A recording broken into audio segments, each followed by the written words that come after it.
the notion of the Torah as a sacred book, as the one comunicando that God gave to Israel, as is very important. Even though in other ways, Torah Shebaal Peh is, I wouldn't say superseded, but definitely is helping us understand, and is really what in makes Jewish life what it is, as opposed to say Karaites or even Christians who hold the Torah itself as a holy book.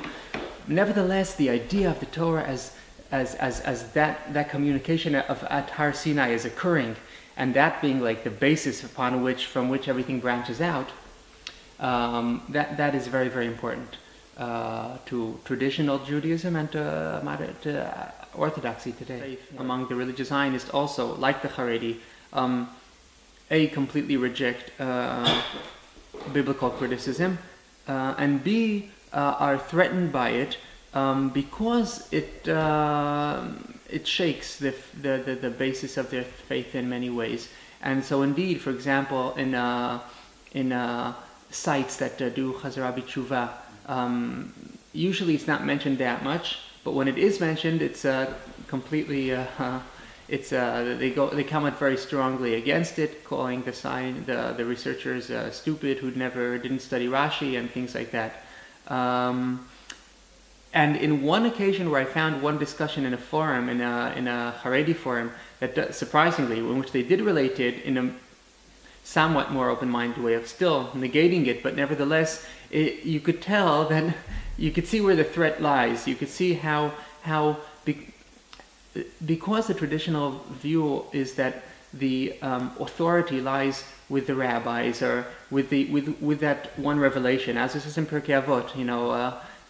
We have the whole chain of going down from Moshe to Yoshua and onwards of the Torah, of the revelation of the Torah Shebaal Peh, and till this day, in which the Gedolim continue carrying the torch. And when you shake the basis of that, so yes, that is a big issue. In Israel, regarding Bible research, there have been some debates in religious Zionism between a movement that's called by others, it calls itself Tanakh B'Gova Einayim, studying Tanakh at the eye level, which means being willing to attribute human, current day, maybe motives and feelings to biblical figures and understanding them in such a way, as opposed to people who are against this, that think that the biblical figures should be only seen as saints whose motives are hardly to be understood by us. The thing is, neither of these, even the more liberal, aren't really taking up biblical criticism. They're not talking about the figures maybe not having existed, being mythical. So that's a big difference there.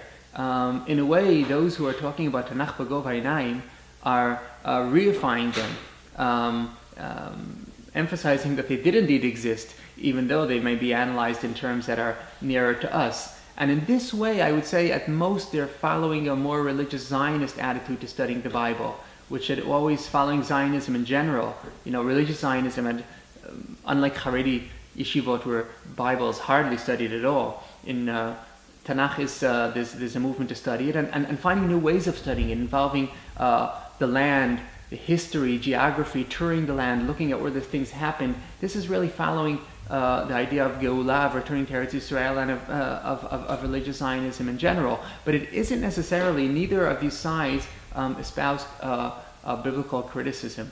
And so I wouldn't say that it had a prominent rabbi indeed, like Rabbi Jacobs, taking this up as a cause.